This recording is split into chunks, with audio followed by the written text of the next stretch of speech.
class, or do you just end it and then you just wrapped it up and that's it? Okay, so last week we had so many things. We talked about the first introduction about chess, the main difference between chess and checkers. We also talked about the identification of the chess board, the squares, individual squares. We talked about the chess pieces, the number of squares we have on the chessboard. We talked about the ranks. We talked about the files. We had so many things. We had so much last week. Movement of the pieces too. So if you missed it and you're coming to join this class, I can tell you might be lost, Sha. So it would be nice if you can just go back and, take a glimpse of that video and before we continue with this, okay? So before then, last week, the main thing we're supposed to talk about this week is application, okay? We're going to talk about applications of decision making. It's basically a skill you learn from chess, where you need to learn to apply it to your day-to-day activities. Okay, and this is something that we get to face every day. So we're going to talk about the application first before we talk about chess notations and chess terminologies, which is the chess lecture for today. Okay, so the live lecture, let's get to that. So if you can remember, if you were with me last week, remember this particular board was right here. And what caused this queen pawn here was basically a wrong decision that definitely the red piece or the white piece, I call it the white piece because the board you have definitely is a white piece, not red. So I'll usually address it as the white piece, okay? So a mistake that the white piece made, that actually, instead of making black to lose the game, black had to queen and win the game before white, okay? So that's the importance of decision making. Just one wrong decision on the chessboard can turn everything upside down. If you're still missing, please, you can just watch the last video, get to the last session, and then get this to understand what I'm talking about. But when it comes to decision making, this is a skill we all use every day. I think everybody makes a decision every morning. First, you make decisions to go to work or to go to school as a student. You make decisions what you want to eat, what to wear.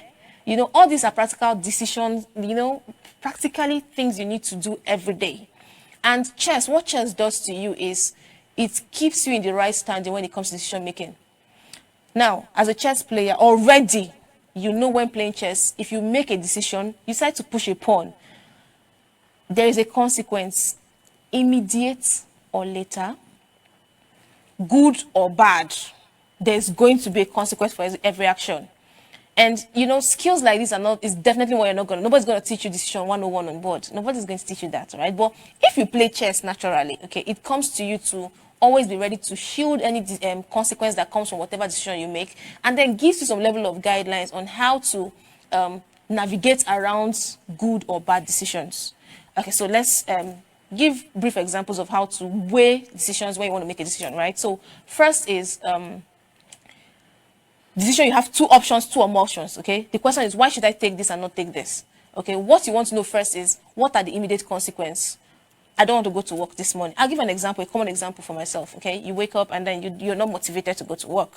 Okay, so what's the immediate consequence of me not going to work today? I prefer to get the negative one first, so that the more negative consequence I have in my head, the more I'm either spurred up to get to work or prepare myself for whatever that comes with it. So for me not to go to work, this is the first, I can definitely get a query from the office, one. Secondly is the fact that, okay, so you're not going to work, what are you going to be doing with yourself the whole of today?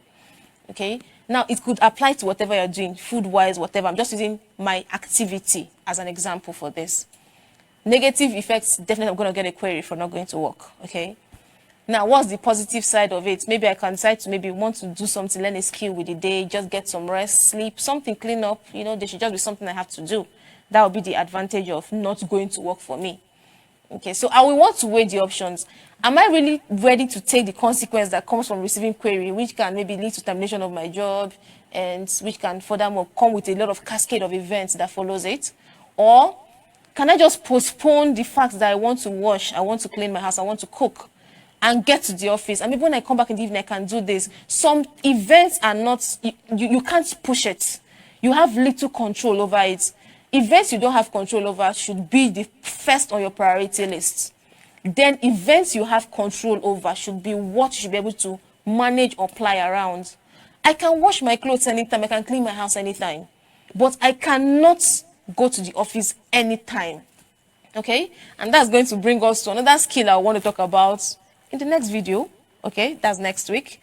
How it's actually, the importance of chess, your entrepreneur, like as an entrepreneur, you get how the game of chess can actually affect your business in the next class. So let's come to the chess lecture for today, but I'll do that after this break. Okay, so welcome back, and if you're just joining me, then it means you've missed so much, but not so much like that, what you've missed anyway. And what did you miss? We talked about decision making, okay? How you should make sure that whatever you're doing, always work with what you can control, okay? And then use what you can control to do it at your own convenient time so you don't get into trouble. Basic skills on decision making, okay? But for today, our chess lecture, we're going to be talking about chess notations and chess terminologies, okay? So what's notation? When you talk about chess notation, we're talking about the fact that how do you write chess out? How is it possible that I can play the game of chess here and send the same game over a letter, maybe a paper or a book, my recording sheet, send it to somebody in Delta, anywhere, okay? And the person can actually play exactly the same thing I had played here. And this person was actually not with me. Okay, so that's what you call chess notation. How do you write it? What's the physical transcription of what is being played on the board on paper?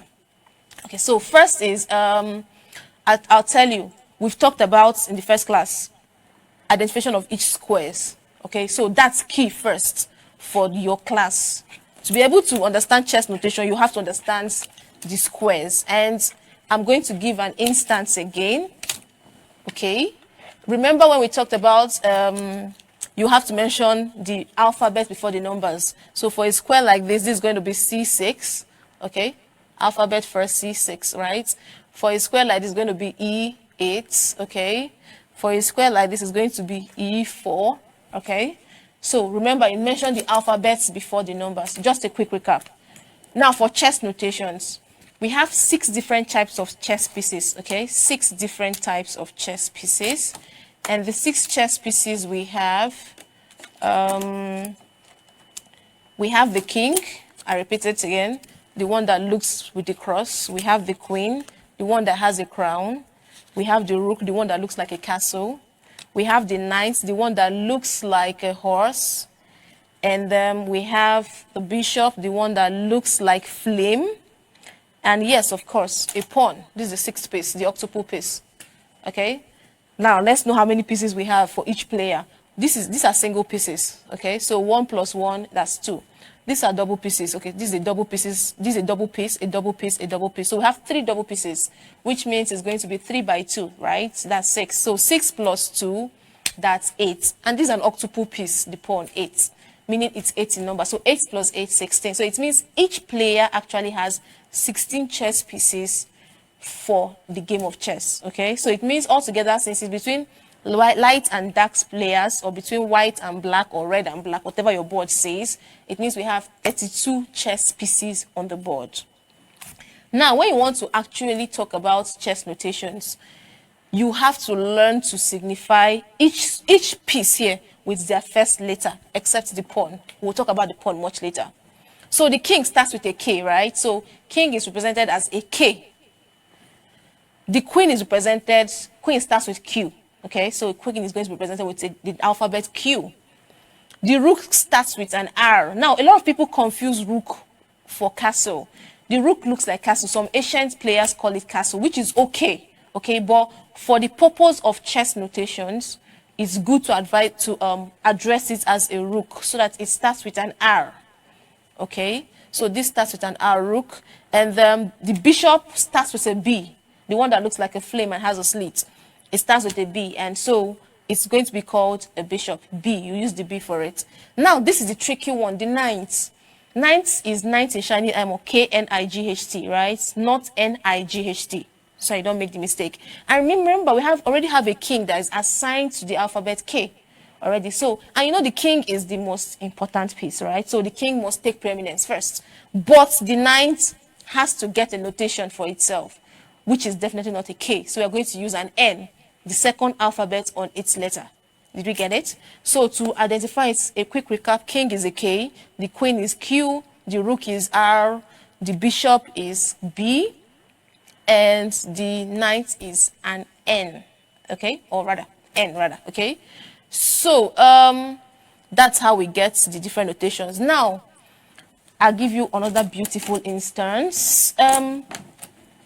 If we want to say, so let's talk about the king first. Let's talk about the notation of the king individually. So let's say this king on c6, the next move, the king is moving to d7. Remember, king moves one step in any direction, remember? So it means a king here can actually get to move to this square, this, this. Okay, any of these squares in the next move. So let's assume this king here decides to come to this square. Okay, so to represent this move is going to be k d7. Okay, we'll do it again. This is a king, the king is here, right? And so we decide that this king wants to move to this square. It's going to be presented as k d7. Did we get it? Okay. Let's still decide that this king here, okay, decides to capture, okay, let's say it decides to capture a rook. Remember, king moves one step in any direction, right? So it means it also can come to this square. So let's assume this king wants to capture this rook that is on d5. It's going to now turn to k and an x, that's cancels or captures. X signifies captures, okay? So it's going to be k and x, then rook. Remember, rook has to be with r. You need to represent it. So r d5. I'll say it again. K cancel, okay, for this to happen, like this, what we want to represent, king capturing this rook, okay, it's going to be k and an x, which always signifies capture, and aru, which is signifying is the rook is capturing, and then what's the square of the rook? d7. Okay, so to represent this move, okay, I'll repeat it again, just represents this move, meaning the king capturing this rook. Is very simple. What do we do? It's going to be k and x, rook, which is r, okay? K and x, aru, d, and 5, okay? So I hope you got that. Please watch the video to pick it up again, okay? So now this is for the king, okay? Let's talk about the queen. Okay, so remember, okay, let's keep it this other way. Let's assume the queen this square, okay? So a queen on g2 wants to capture this rook, okay? The queen here on g2 wants to capture this rook, okay? So what do? It's very simple. The queen from here in one move, remember it moves diagonally, remember? The long diagonal. So the queen can capture this. What you represent this is going to be q, and then the x, which signifies capture, and then rook, which is r, and what square is this? a8. I don't know if you got it. So it's going to be q, cancel, rook, a8. Okay, so now this applies to every other piece. You just take the alphabet that was designated as we talked about earlier, put the x, which signifies capture, and then the new piece and the square it's on, okay? Now let's give you a trick. Let's now talk about a pawn. Okay, so let's assume this queen wants to capture this pawn. Now, I know you're going to be saying it's going to be Q, capture P, because you feel that P signifies pawn. It's wrong. It doesn't work like that. How this thing works most times is not how you feel it is in your head. So to represent the pawn, it's going to be by the square it's on. You represent pawns by the square they are on. What do I mean? So to represent this pawn presently now, is going to be E4. Okay, so let's assume this pawn is here. Okay, let's assume this pawn is here on E2 at this moment. And in the first move, the pawn decides to move 2 squares, right? So the pawn moves to this square, E4. To represent it on your book, you're not going to be writing all the stories. What you're going to write is just E4. Let's get another example. Okay, this is just for example purposes. I'm going to illustrate a lot of things. Okay, so this pawn is just going to be presented as E4. This one, let's say I push this here. To write this move I've just made is going to be C3. I hope you're getting the trend. So pawns are represented by just their squares. Okay, so for that now, for this queen to capture this, how do you represent it? You can just put it Q, okay, cancel E4. That's what you're representing. Q cancel E4. Did we get it? Q signifying the queen cancels the pawn on E4. All right. So let's twist it the other way around. Let's assume that it is the pawn now that wants to capture the queen, right? So it's going to now be E4 cancels Q. Now you can be nicer to say, okay, cancels Q on F5, okay? It's still okay, but usually you can just put it E cancels Q F4. Okay, Q F5, okay? Simple, E, okay? E cancels Q F5. You're calling this piece is going to and the square is located. I hope you got it. You can watch it if it's confusing, okay? It's simple. To represent the fact that this pawn captures this queen, you represent it as E cancels Q F5. Did we get it? Okay. So this is how it works for every other piece. Now let's talk about pawn to pawn. Let's assume that two pawns decided to capture, you know, something like this. Okay, so let's assume that the white pawn or the red pawn, whatever it is on your board, captures this black pawn. How do you represent it? It's very simple. You're going to put D cancels C4. Okay, now some persons will even go ahead to want to write D5 cancel C4. I'm not a party to that. I'm not really in that school of thought, especially when it's pawn to pawn, but it doesn't mean it's wrong. At least the important thing is that I can interpret what was sent to me. But the ideal modern one, I think there's been an ancient notation system. The ideal modern notation system is usually D cancels C4. Okay, so if you do D cancel C4, that is this. Now you can write B cancel C4, meaning this bishop, the pawn on B3 is cancelling this on C4. I don't know if you got it. You can actually play back to follow, okay? And if you get confused, please, I'm always free. You can reach me out on social media to ask any questions, okay? So this is the chess notations we've talked about. Now there's something peculiar about chess notations, castling, okay? But castling we're going to talk about when we're talking about opening in chess. Okay, how do you start your game of chess now, okay? So, but for castling, just for the records, king side castling is 2 zeros, 0 dash 0, king side castling. Queen side castling is 0 dash 0 dash 0. You're going to get to understand castling. I've not mentioned that phenomenon yet, but you'll see it sooner or later, okay? That's for chess that's for chess notations. We're going to talk about, remember, this applies to all the pieces, both knights, bishops, everything. I just can't keep giving the illustration so that the video doesn't get so long. Okay, so if you have questions, you can always feel free to reach out and ask your questions. Okay, so with regards to this, we'll talk about chess terminologies. And specifically, I want to talk about 3 major terminologies today. But I'll do that when I'm back from the break, okay? I'll see you guys right soon, okay? Life in 042. Come back, and it means if you're joining me for the first time, you've missed a lot already. So it would be nice to go back and go and look for Learn Chess with the Chess Doctor, you know, try to follow this series so you can learn the game of chess really, you know, just that way. Okay, so, but we're talking about, we just finished talking about chess notations, how to represent what you're playing on board on paper so that everybody can get to interpret it anywhere you are in the world, right? And I promise we're going to talk about chess terminologies. Now, there are a lot of chess terminologies. There's so much, but there are 3 specific ones I want you to pick today. And when you pick these 3 specific ones, hopefully, as the class progresses, you get other terminologies. As it comes in, I get to explain it for you. So I wouldn't want to confuse you with so much at the moment, okay? So the first is check, okay? So I'm going to call... okay, let's put this. Okay, no, let's use the black pawn king. Yep. Okay. Okay, so just understand what a check means. Okay. So this is actually the check. What is check? Check means the king is under attack. Something has to be done. Okay, so while you're playing chess, remember I told you the idea about the game of chess is actually to trap the opponent's king, right? So imagine a situation like this, and